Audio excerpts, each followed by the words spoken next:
नमस्कार किसान साथियों। मेरा नाम वरुण मल्ले। किसान साथियों, ये जो आप देख रहे हो, ये खाद बना है मैंने घर पे। इसे कोई भी किसान साथी अपने घर पर खुद तैयार कर सकता है। बहुत सिंपल है। मैंने इसे कैसे तैयार किया है उसकी जानकारी मैं आपको अभी दूंगा। किसान साथियों, इसके लिए मैंने सबसे पहले लिया 50 से 60 किलो सूखा गोबर। उसके बाद हमने इसमें गाय का गौमूत्र लिया। गाय मेरे पास देखो, ये देसी गाय है, इसका गौमूत्र लिया। किसान साथियों, जरूरी नहीं आपके पास देसी गाय हो उसी का ही गौमूत्र लो।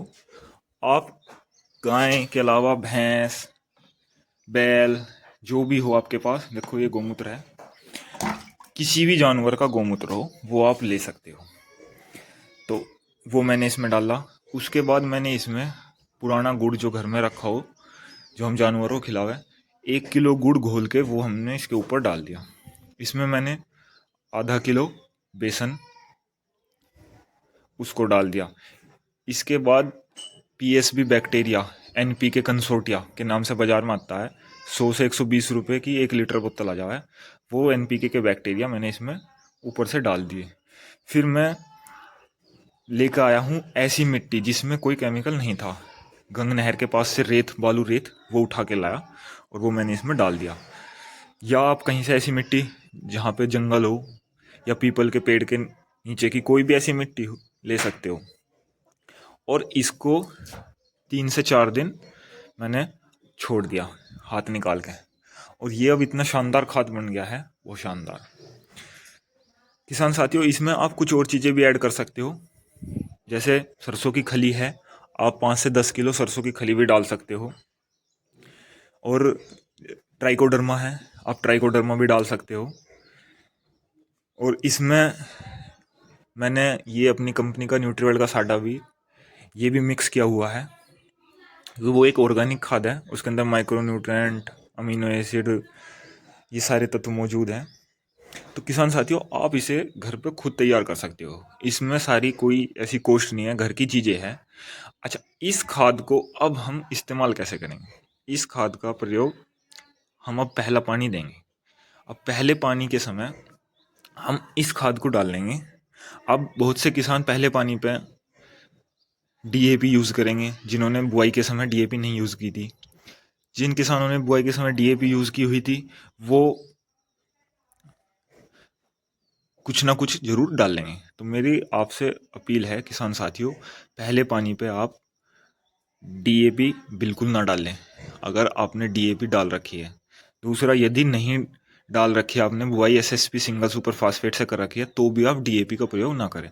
आप ये खाद तैयार करें, इस खाद को डाल दो, डीएपी से भी ज़्यादा कारगर है। दूसरा, यदि आपको डीएपी डालनी भी है तो आप 25 किलो एकड़ की डीएपी लो, और 25 किलो इस खाद को आप घर पे जो तैयार करोगे इसकी मात्रा ले लो, और डीएपी में आप इसे मिक्स करके 2 से 3 दिन छोड़ दो। तो आपकी डीएपी जो 25 किलो है ना, वो 1 कुंटल डीएपी हो जाएगी। इतना शानदार रिजल्ट देगी, क्योंकि वो एक्टिवेट हो जाएगी। क्योंकि फास्फोरस का भोजन है गोबर, बैक्टीरिया जो हमारे गोबर के अंदर हो। यदि हम अपनी ज़मीन में बैक्टीरिया पैदा करेंगे तो हमारा phosphorus, nitrogen, potash, calcium, magnesium, sulphur, zinc जो भी हम दे दें ना, वो 100% काम करेगा। तो किसान साथियों, आप ज़्यादा से ज़्यादा अपनी ज़मीन पर काम करो, रसायन डालने से बचो ज़मीन में। फटेरा, कोरोजन, वर्टाको, ये इतनी महंगी महंगी दवाइयाँ हैं, ये आपकी ज़मीन ख़राब कर दी। बीमारी जो है, मानता हूँ टॉप बोरर है, तो टॉप बोरर से बचाओ। ऑर्गेनिक भी है, उससे आप बचे रसायन डालने से। दूसरा, स्प्रे में ही प्रयोग करें, और स्प्रे में भी आप ज़्यादा दवाई ना लगाए, तो 2 4 एक दवाई से प्रयोग करें। सारा खेल समय का है। अगर किसान ने समय समझ लिया, तो समय पर अगर आपने स्प्रे कर लिया तो आप बीमारी से बच जाओगे। टॉप बोरर 50 से 55 दिन बाद रिपीट होता है। ये नहीं है कि आप 15 दिन 20वें दिन स्प्रे लगाओ। एक समय का चुनाव करो। अमावस जो होती है हमारी अमावस, अमावस के समय स्प्रे का सही समय है, उस समय स्प्रे करो, क्योंकि अमावस की रात के बाद जो कीट पतंग होते हैं उनका प्रजनन काल बढ़ जाता है। तो उस समय आप अपना समय चुने स्प्रे का, और महंगी महंगी दवाइयों से बचे। मेरा आपसे अनुरोध यही है, अपनी ज़मीन पर काम करें, अपनी ज़मीन में बैक्टीरिया बनाएं। फ्री का खाद है, इसे बनाना बहुत आसान है। गाय भैंस बैल सबके घर में है, उनका गोबर, सूखा गोबर ले लो, उसमें आप गुड़ डाल दो, गौमूत्र आप डाल सकते हो तो गौमूत्र डाल दो, किसी भी जानवर का मूत्र मिल जाए वो डाल दो, गुड़ डाल दो, बेसन डाल दो, घर की चीज़ है। इस खाद को बनाओ और इस खाद को अपनी ज़मीन में डाल दो, बैक्टीरिया पैदा करो। यदि ज़मीन में जान होगी तो आपकी फसल अच्छी होगी, आपकी पैदावार बढ़ेगी, लागत घटेगी, 100% घटेगी। तो मेरा आपसे अनुरोध है, अपनी ज़मीन को बचाए, जहर से बचे, केमिकल का स्प्रे ही करे, संभव हो तो स्प्रे ही करे, ज़मीन में बिल्कुल भी जहर ना डालें।